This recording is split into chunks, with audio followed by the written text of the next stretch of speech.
Hey guys, so today we are going to talk about Chapter 8, Section 1, and I am going to screen share my notes with you so that you can see them. Again, you can always pull these up on your own, but there's a couple of definitions and terms that I just wanted to make sure we all understood before we dive right into the notes. So Chapter 8 is all about sequences and summations, and we're not going to do a whole bunch with this. We only have 2 sections in Chapter 8, but it's really good to see how these work and how we use these mathematically. So a sequence, there's not a lot to it. A sequence is a series of numbers that usually follow a pattern. So there's an infinite sequence, which is a function whose domain is the set of all positive integers. We talk about terms of sequences. That's just the function values. And then we also talk about general terms, which is the a sub n. That's like the nth term. So when we look at a series of numbers and we see the pattern that's happening, we're able to then generalize it down to the nth term and then make like an equation or a function out of it that we're able to just use as general notation. But the way that we're going to start is we're going to start where they give us the general, and then we come up with the terms for those sequences.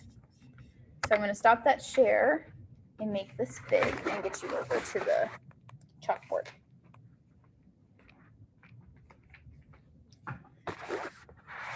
Okay. So let me get out of the way. We're going to write the first 4 terms of the sequence when we are given the nth term. So we're going to do 2 of these. This first one says a to the n equals 3n plus 4. So we need to find the first 4 terms. So a to the first, a sub 1, is the first term of this sequence. So anywhere in our nth term that there's an n, we're going to plug in a 1. So we have 3 times 1 plus 4, which equals 7. So that means in this sequence, the very first term is the number 7. We're going to find the second term using the exact same method.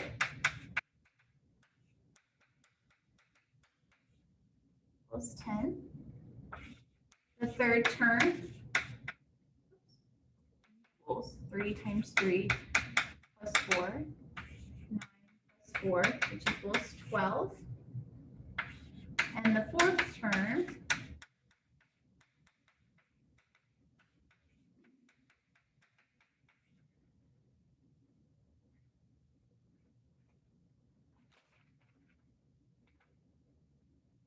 hold on, I don't know how to do math.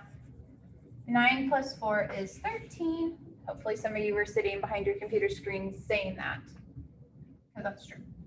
So that means the sequence is 7, 10, 13, 16, dot, dot, dot, dot. It goes on and on and on and on. And you can see when we go from 7 to 10, we're adding 3. When we go from 10 to 13, we're adding 3. We're adding 3 every single time.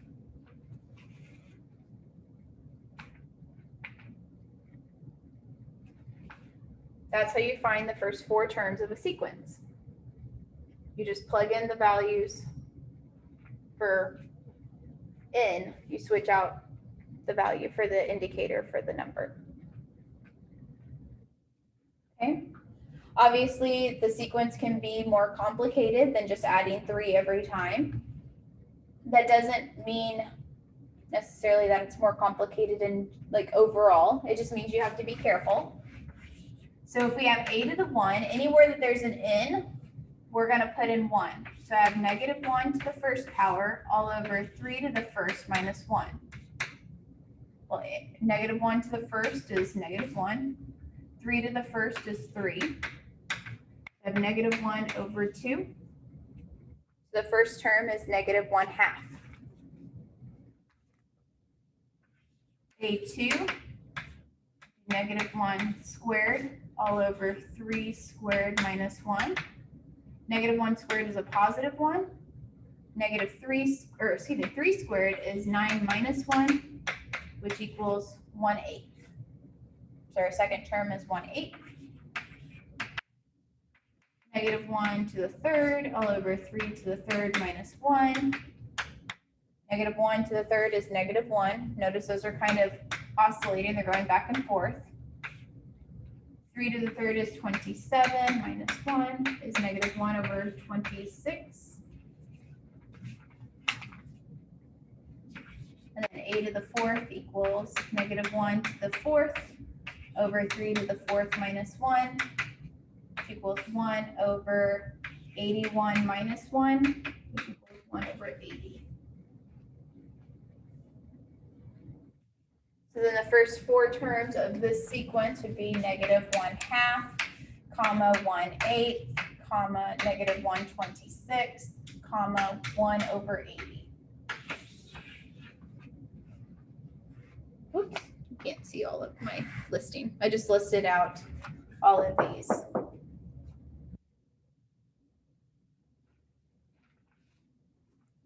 So we use the nth term in order to find the first four terms by substituting in the values. We also have something called recursion formulas. So we were dealing with infinite series over there. Now we're dealing with recursion formulas. The main thing about recursion is look at how it starts with like recurring. So you have to look at the previous term. So recursion formulas define the nth term of a sequence by the previous term or the n minus 1 term.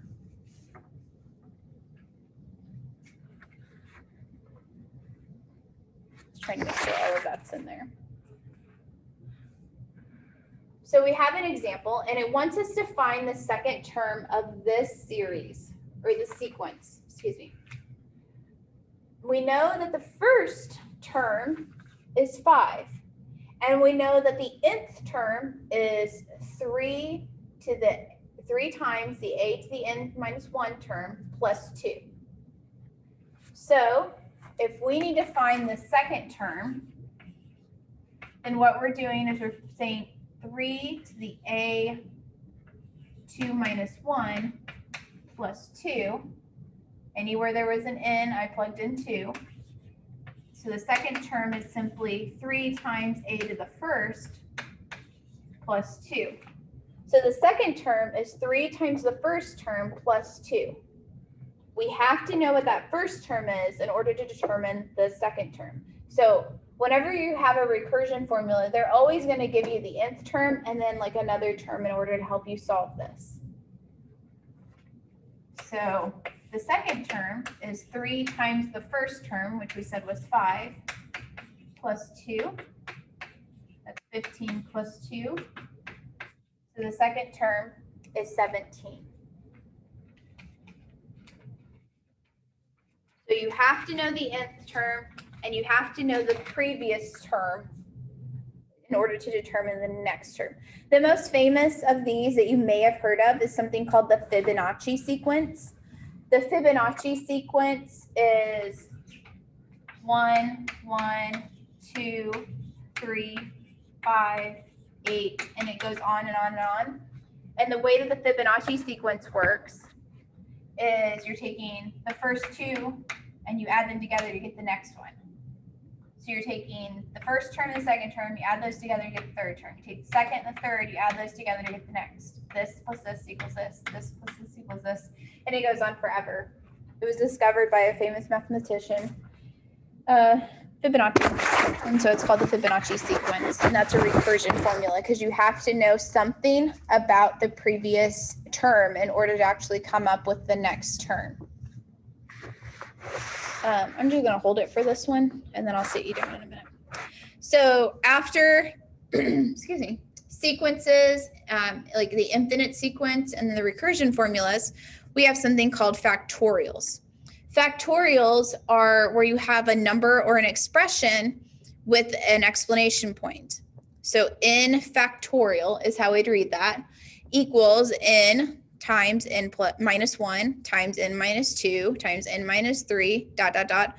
times 3 times 2 times 1. You start it in whatever that is, and you go all the way down to 1, multiplying. And then it's just a rule, 0 factorial equals 1. So I will show you what I mean. We're going to find the first 4 terms of this sequence. So we're still dealing with sequences, but we're going to have a factorial in it in this case. So we have a, the first term. Anywhere in our nth term that there's an n, we're going to put in a 1. So we have 2 to the 1 all over 1 minus 1 factorial. That's 2 over 0 factorial, and we just said 0 factorial is 1, so that's 2. So the first term is simply 2. The second term is 2 squared all over 2 minus 1 factorial. 2 squared is 4. 2 minus 1 is 1. But 1 factorial is also 1 because you have to take it all the way down to 1. So this is 4. So it's nothing too exciting yet. A to the third, the third term is 2 to the third all over 3 minus 1 factorial. Excuse me. That's 8 over 2 factorial. 2 factorial is the same thing as 2 times 1, because you're going everything after that number, after that digit, you're multiplying. So it's still just 2 on bottom. So 8 divided by 2 is 4. So 4 is your second term, but 4 is also your third term. That is totally okay. You can have repeating numbers in your sequences. A to the 4th equals 2, or the 4th term is 2 to the 4th times 4 minus 1 factorial. 2 to the 4th is 16. And then we have 3 factorial on bottom. 16 equals 3 times 2 times 1. That's what 3 factorial means. That's 16 over 6. And 16 over 6 is the same thing as 8 times 2 over 3 times 2. So that equals 8 thirds. So the first 4 terms of this sequence is 2, 4, 4, and 8 thirds.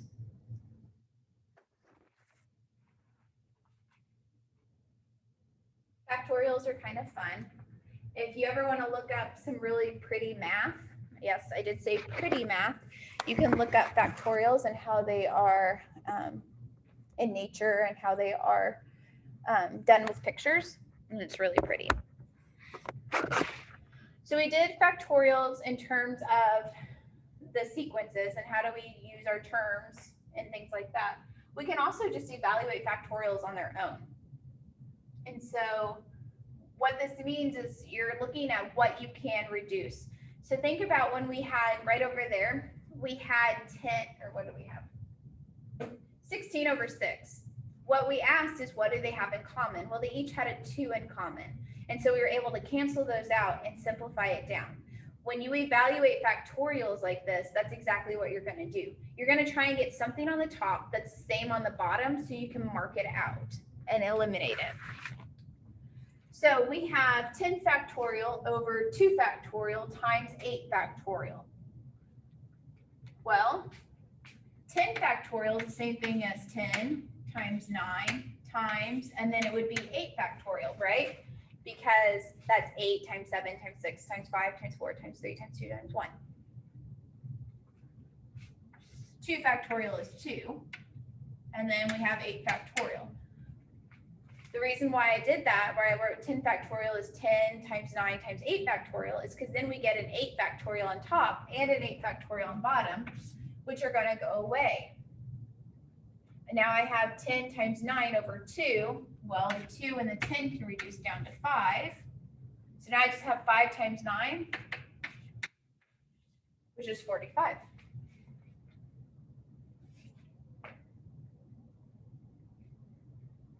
So I wrote out my factorial a little bit so that I could eliminate a bigger chunk of it. I'm going to do the same thing on the next one, although the next one's all in general terms. I have n plus 1 factorial, and then I have over n factorial. So this one you have to think about a little bit because it's not with nice numbers, but it is, if you think about n, well, what's the number right before n? N minus 1. What's the number right after n? N plus 1. So we could say we have n plus 1 times n factorial all over n factorial. Because just like up here, I did 10 times 9, I did the number right after it. So I do n plus 1 times the number right after it, like if you're going down, which would have been n. I took away the 1 and I got down to the nth place. That's going to allow me to eliminate that, and then I just have an n plus 1. It can be a little tricky when it's in terms of n. I'm not going to lie. I mean, you have to think about it. So maybe it's nice. Maybe you have to write it over here where you have n plus 1 times n minus 1, dot, dot, dot, so that you can see it a little bit better. Because all of this is n factorial. All of this is n plus 1 factorial. And so maybe writing them out a little bit like that will help you so that you can see what it is you're eliminating and what's left over. You can do that same method with numbers as well. You could do it with 10 times 9 times 8 times dot, dot, dot, dot. And then I could say, okay, well, all of this is 8 factorial, but all of this is 10 factorial. So if you're more of a visual person and you want to draw it out more, you totally can. C is 14 factorial over 2 factorial times 12 factorial. It's nearly identical to the top one. I have 14 times 13 times 12 factorial all over 2 times 12 factorial, so that my 12 factorials cancel. My 2 is going to reduce with my 14, so I have 7 times 13, and that equals 91.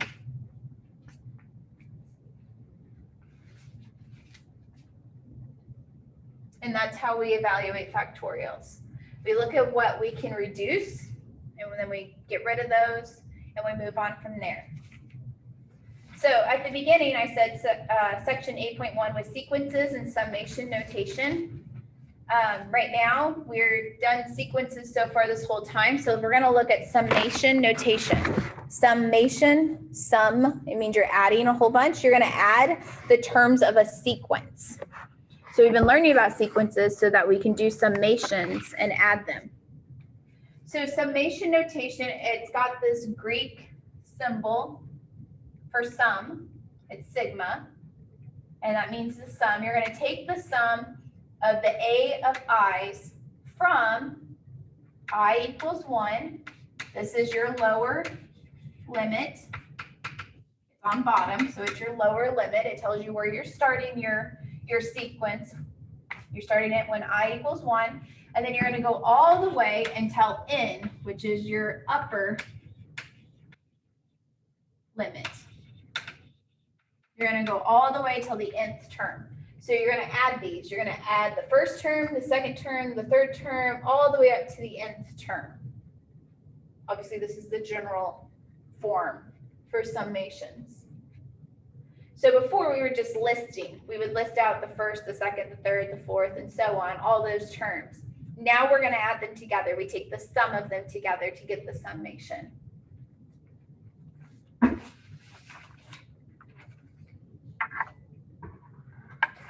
Scoot you a little bit.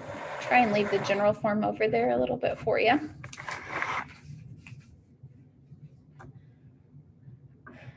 Our example says to expand and evaluate. So we have the summation of I squared plus 1 from I equals 1 all the way up till I equals 6. That's what we're doing on this first one. And that's kind of how you read it. So what does that mean? Well, we're going to find each of those terms, just like we would if it was a sequence.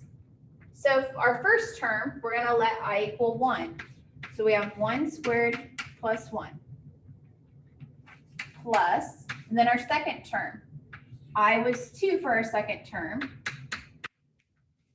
Now we have our third term. We have our fourth term. We have our fifth. And we have our sixth term. Those are kind of small, but I was trying to fit them all on the screen. So we have 1 squared plus 1, well, that's 2. 2 squared is 4, plus 1 is 5. 3 squared is 9, plus 1 is 10. 4 squared is 16, plus 1 is 17. 5 squared is 25, plus 1 is 26. And 6 squared is 36, plus 1 is 37. Now you add all of those together, and you get 97. So the summation of I squared plus 1 from I equals 1 all the way up till I equals 6 is 97.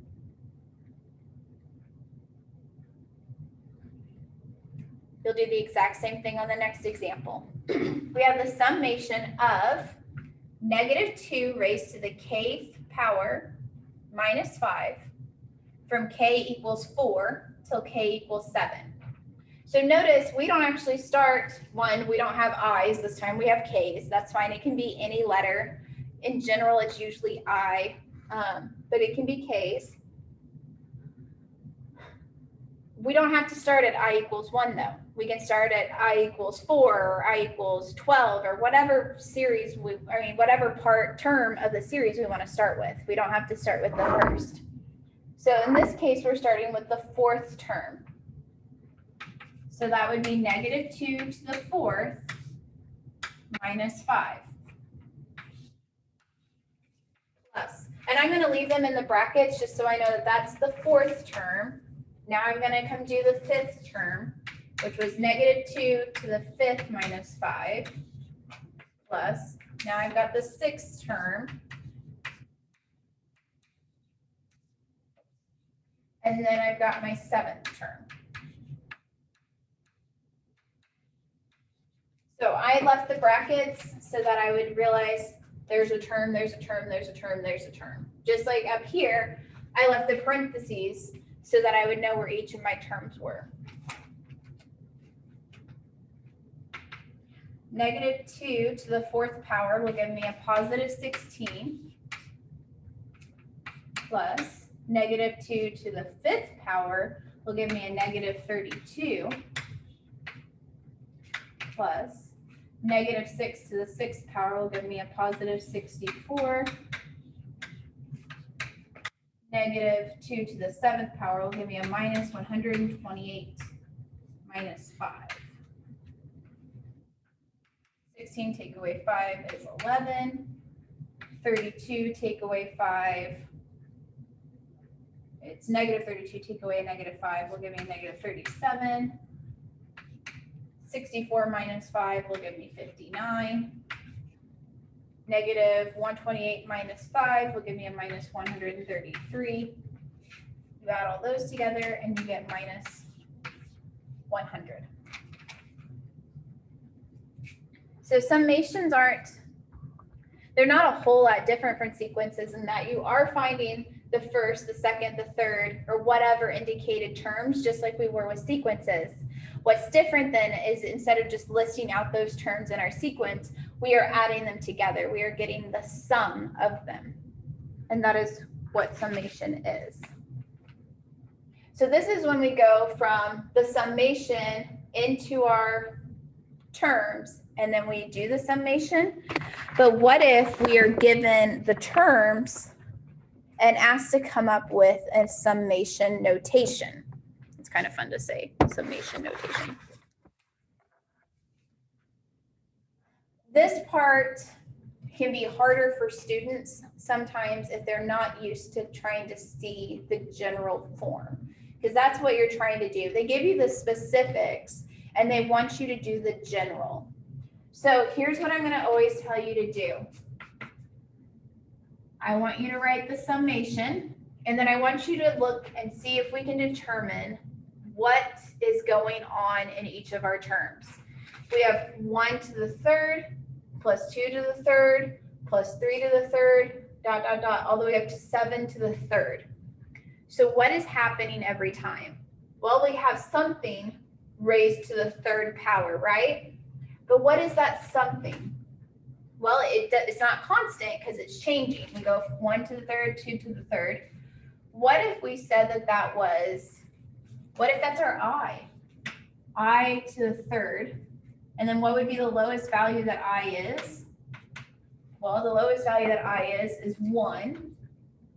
And I goes all the way up to what's our high term? 7. So we have the summation of I to the third when I is 1 till I is 7. Is that what happened? That is what happened. So that is the general form. And that is our summation notation, which is what they wanted.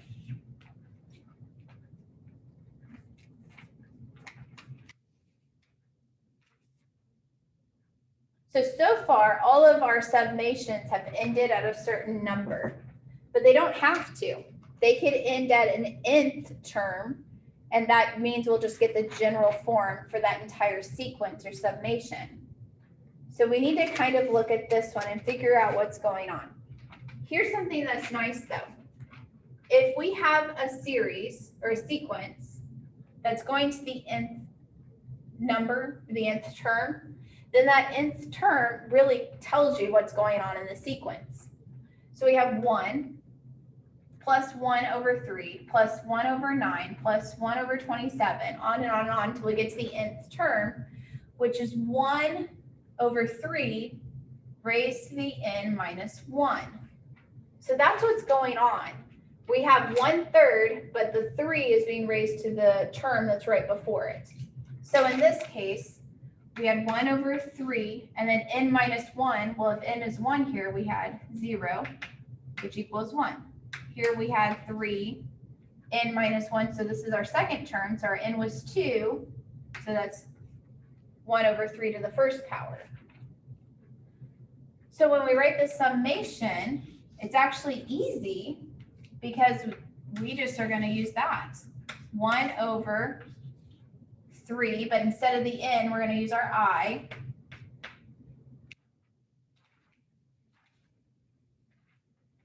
And then what is our starting value for our I? Well, we went all the way back to I equals 1, because when I equals 1, that's 0. And anything raised to the 0 power is 1. And how high up did we go with this summation? Well, we went all the way up to n. We went up to the n, and we got n minus 1. So even though this one looks so much more complicated, because it's going up to the nth term, it's actually really nice because they've already written the summation pretty much for you. You just change your n to i's, and then you got to figure out your lower limit, and you have to pay attention that your upper limit is your nth term. Okay, that's summation. There are a couple properties with summation. I think they're pretty straightforward, so we don't do examples or anything with this. It's just stuff to note. So there's 3 properties. We have the constant property, we have the addition property, and we have the subtraction property. So the constant property says that if we have the summation of a series with a constant c, that means like every single element or every single term in that series has that constant, then we can pull it out front and we can just look at the sequence as if there's not a constant. So you can factor out that c. The addition property of summation says that if we have the summation of 2 different series, so series A and series B, we can split that. We can do the summation of just the A terms plus the summation of just the b terms. The subtraction property is exactly the same. If you have your a terms minus your b terms, you can do the summation of your a terms separately and then subtract the summation of your b terms separately. So those are 3 properties to note, and you could encounter them in your problems, but they don't make it any harder. So, and that is the end of 8.1. And at that point, we're also halfway through chapter 8. Remember, you have questions, you send me an email, and I will help you through any of this material that may seem foreign or a little weird or strange.